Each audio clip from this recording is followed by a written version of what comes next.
In this video, I'm going to talk about how to fix all Windows update error that is happening for every users right now like this. So if you're having any kind of trouble in updating the Windows, this is what we have to do. So all we have to do is the first one is all about we have to go over here in the search. Now we need to type here for troubleshoot settings. You have to click on this one over here. Now once you get into this, you have to click on other troubleshoots. And from here, you have to select the Windows update here, click on the run icon over here. So from here, what you need to do is you have to click on the run over here. So that will take you to this. And from here, you have to select the which problem that you're facing. So over here, it is asking two kind of question. If you're problem facing with I can't download, uninstall or uninstall an update, then you have to select this. Or if you have an issue with I install an update, but the update has caused problem, then you have to select this. So select the first one. And once you select this, you have to go over here, go for yes. So it will be running the Windows Update diagnostics, automated diagnostics on a computer, which is going to take a little bit of time. All we have to do is just wait for a little bit of time, then you have to check with it. If that is done with it, or if that fixes the issue, you're fine with it, you can check. But still, if you're having the trouble, just go over here, type here for CMD and click on run as administrator. And what you need to do is we have to go for yes. Now we need to type SFC, then put a space, / go for scannow. Just type this and you have to press enter. Keep in mind this particular process is going to take a lot of time.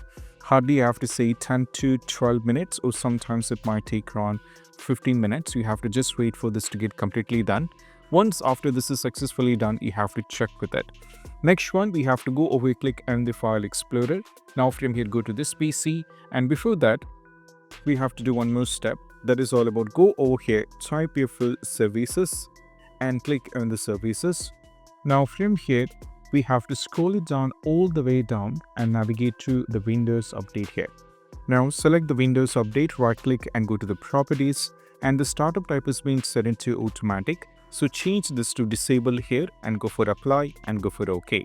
Once you're done with this one, go over here, click on the file explorer, and from here navigate to this PC, go to local disk C and go to the Windows over here. Once you get into the Windows, what you need to do is we have to scroll it down and navigate to the software distribution and get into this. And from here, you have to click on, if you find any kind of things like reporting events or something, just select this and you have to delete it. Once that particular file is deleted, just go for continue. And you have to try it. If it's not deleting, you have to close this and close everything over here. And now we need to go back to the services once again. Type here for services and navigate to the services once again. Once you delete that, you have to scroll it down all the way down. Click on the Windows Update, right click and go to the properties. Change this to automatic. And once you change this, go for apply and go for OK. Then you have to right click and go for restart. Just wait the process to get complete. Once done, you have to close this. Now what you need to do is, still if there is an issue, go to the Windows Update on the settings. Once you get into the Windows Update, you have to click on advanced option. Now from here, there is an option called recovery, click on this. And there is an option called fix problem using Windows Update. So what happens is it will reinstall your current version of Windows, but your apps, files, everything will be preserved there. Try this step and most probably do a restart on a computer, and that's gonna fix this issue up. That's it. Bye.